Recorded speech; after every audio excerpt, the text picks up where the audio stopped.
তোমার মিষ্টি কলিজের বন্ধুরা কেমন আছো তোমরা? তোমাদের জন্য আজকে একটি নতুন আরেকটি হাতের কাজ করার মতো ভিডিও নিয়ে হাজির হয়ে গেলাম। যে ভিডিওটি দেখলে 100 হাতের কাজ করবে তোমরা শিওর। এত তাড়াতাড়ি কানে হেডফোন নিয়ে বসেছে গল্পগুলো শোনার জন্য। গল্পগুলো শুনলে কেন তোমরা অনেক মজা পাবে। আরেকটা কথা না বললে নয়, তোমরা যারা আমার সাথে যোগাযোগ করতে চাও নাম্বার পাও না তারা ফুল ভিডিওটি দেখো। ভিডিও মাঝখানে কিন্তু আমি আমার ইমো হোয়াটসঅ্যাপ নাম্বার দিয়ে রাখব, সেখান থেকে আমার নাম্বার কালেক্ট করে আমার সাথে যোগাযোগ করতে পারবে। আমি তোমাদের সাথে কথা বলার জন্য সর্বদা অনলাইনে থাকি, কিন্তু আমার নাম্বার পাওয়ার জন্য কিন্তু পুরো ভিডিওটি দেখতে হবে এবং চ্যানেলটিকে সাবস্ক্রাইব করা লাগবে। বেশি কথা না বলে ভিডিওটি শুরু করা যাক। তো আজকে যে ঘটনাটি বলব সে ঘটনাটি হচ্ছে আমার বিয়ের পরে ঘটেছে একটি রোমান্টিক গল্প। এই গল্পটি শুনে তোমরা 100 শিওর হাতের কাজ করবে। গল্পটি শুনতে থাকো। আমার নাম রুনা খাতুন, আমার বয়স 30 বছর, বিয়ে হয়েছে প্রায় আরও 10 বছর আগে, প্রায় 20। আমার যখন বয়স 20 বছর তখনই আমার বিয়ে হয়েছিল। বিয়ের পর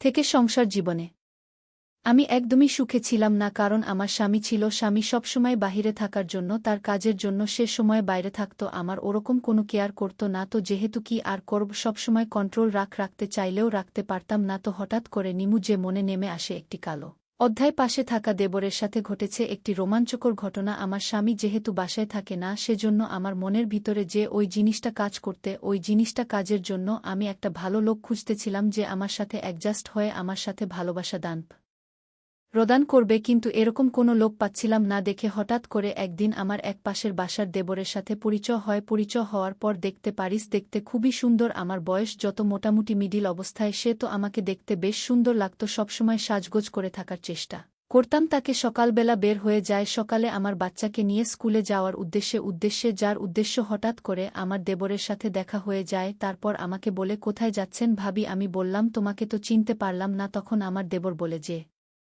আমি ঢাকা থাকি, আমি গ্রামে থাকি না। আমি এই সম্পর্কে আপনার দেবর হই। আচ্ছা ঠিক আছে, আপনাকে দেখা হয়নি তো সেজন্য চিনতে পারিনি, কোনো কিছু মনে করবে না। তখন বলা আছে, ভাবি ভাইজা কোথায় থাকে? তখন আমি বললাম, আপনার ভাই এত বিভিন্ন কাজের জন্য বাহিরের অবস্থান করে দেশে এরকম থাকে না। তখন আমার দেওয়ার বলে, কি বলেন ভাবি যদি আপনার কাছে না আসে তাহলে আপনার বাইকে বিয়ে করে কি এমন লাভ হয়েছে বলেন তো? তখন আমি বললাম, লাভ লস তো বিষয় না, আমাদের বিয়ে হয়েছে এটাতে আমরা খুশি। তখন দেবর বল আছে, ভাবি কোনো সমস্যা হলে আমাকে জানাবেন, আমি চেষ্টা করব। আমি এখন থেকে গ্রাম, কারণ গ্রামের মাঝে একটা সেটেল হওয়ার চেষ্টা করতেছি। শহরের পরিবেশ আর ভালো লাগে না। তো কোনো সমস্যা হলে বসে আমাকে বলবেন, আমি আছি। আপনার যে কোনো প্রয়োজন আমাকে ডাকবে না। আপনি চাইলে আমার নাম্বারটা আপনি নিয়ে রাখতে পারেন। আমি বললাম, আচ্ছা না সমস্যা নেই, আপনার নাম্বার লাগবে না। কোনো প্রয়োজন হলে আর দেখা হলে আপনাকে বলব।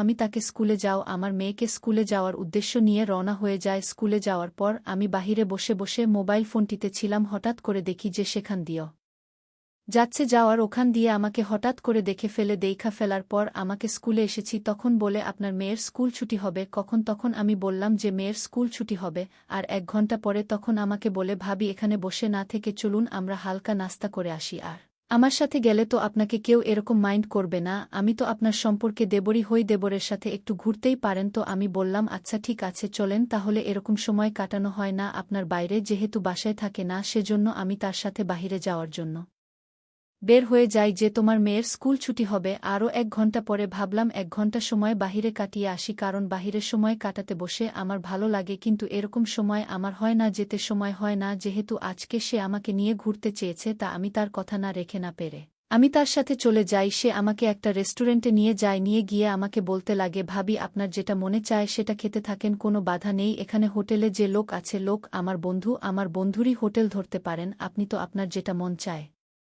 সেটা খেতে থাকেন, আমি আপনার রিল সব আমি দেব। তখন আমি বললাম, না আপনাকে বিল দিতে হবে না, বিল আমি দেব। আপনি যেহেতু আমাকে ঘুরতে নিয়ে এসেছেন সেটাতে আমি অনেক খুশি, আমাকে খাওয়াতে হবে না। আপনি যা খাবেন আপনি খান, আমি আপনার বিএফ দিয়ে দিব। তখন তো আবার বললা থেকে, না এটা তো হতে পারে না, আপনি আমার একমাত্র ভাবিকে নিয়ে আমি যত ঘুরতে এসেছি ভাবির সম্পূর্ণ খরচ আজকে আমার। আমি বললাম, আচ্ছা ঠিক আছে, আপনি যেটা ভালো মনে করেন সেটাই করেন। খাওয়া দাওয়া শেষ করার পরে সে আমাকে বল, আপনি এখানে একটু ওয়েট কর, আমি একটু বাইরে থেকে 2 মিনিট আসতেছি। আমার মেয়ের স্কুল ছুটি হতে আর 2 মিনিট বাকি আছে। আমি তাকে বললাম একটু দ্রুত আসবে, আমার মেয়ের স্কুল খুব দ্রুত সময়ের ভিতরে ছুটি হয়ে যাবে। সে যদি আমাকে ওখানে দেখতে না পায় তাহলে তার আব্বুর কাছে বিচার দিয়ে দিবে যে আমাকে রেখে বাহিরে ঘুরতে চলে যায় তো আপনি দ্রুত আসবেন, আমি আর মেয়েকে নিয়ে আমি আমার বাসায় চলে যাব, অন্য আরেকদিন না হয় আপনার সাথে সময় দিব, তখন যেমন আছে ঠিক আছে, আমি খুব অল্প সময় ভিটে চলে আসবে, আপনি একটু জাস্ট এখানে ওয়েট করেন, আমি একটু ওয়াশরুমে যাব, ওয়াশরুম থেকেই আপনার ওখানে আশা করব। তো আমি তার কথাম তো বসে থাকি, ওখানে এমন একটা জায়গায় নিয়ে এসেছিল যে জায়গাটা আমি এক পর্যায়ে কল করি, কল করার পরে বলে আছে, ভাবি আমি এসে পড়েছি, আপনার জন্য গাড়ি নিয়ে এসেছি, আপনি হোটেলের সামনে আসুন, হোটেলের সামনে আসলে আমাকে পাবেন, আমি গাড়ি নিয়ে ওখানে দাঁড়িয়ে আছি। আমি তার কথা মতো সামনে গিয়ে দাঁড়ানোর পর দেখতে পাইছি একটা অটোরিকশা নিয়ে দাঁড়িয়ে আছে, আমাকে বলে দ্রুত চলুন, আপনার মেয়ের স্কুল ছুটি হয়ে গেছে, ছুটি হয়ে গেল আপনাকে না দেখতে পেলে বলেন তো বকা দিবে, স্কুলের সামনে গিয়ে পৌঁছে দিন আমাকে, আমার মেয়ে ওখানে দাঁড়িয়ে আছে এবং হাফিজুল আমাকে বাসায় পৌঁছে দিয়ে আসতে পারবেন।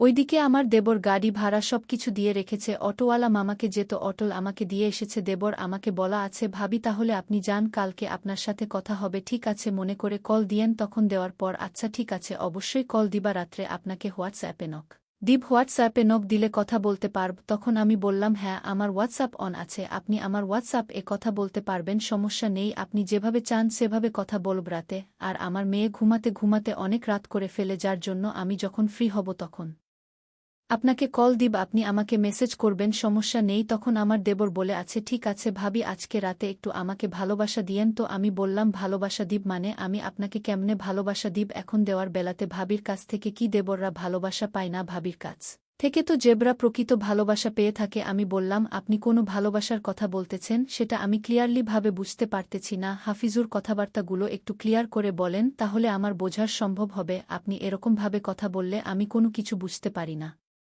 যার জন্য আমি সঠিক উত্তরটা দিতে পারি না। তখন আমার দেবর বলে আচ্ছা ঠিক আছে আমি সবকিছু ক্লিয়ার করে বলার চেষ্টা করব। তখন দেবরের কে বড়িয়া আছে, ঠিক আছে তাহলে এখন বল আমার কাছে কি তোমার কি চাও, তখন দেও আবার বলে যে আপনার কাছে আমার চাও একটাই, আপনি যে সুন্দর, আপনাকে আমার কে যদি আমি বিয়ে করতে পারতাম তাহলে আমার খুব জীবনের ইচ্ছা পূরণ হয়ে যেত, আপনার যেহেতু বিয়ে হয়ে গেছে সে তো আর কি করার, আপনাকে কিছু লাগে দেখতে পেতাম তাহলে ভাইয়া কেন আপনি যে আপনাকে বিয়ে করতাম, তখন আমি বললাম তাই নাকি, তখন সে বলে হ্যাঁ, তখন আমি বললাম আচ্ছা ঠিক আছে এখন যদি চান্স পাও এখন কি বিয়ে করবে না, তখন দেবর বলে হ্যাঁ এখনও করার জন্য প্রস্তুত আছি।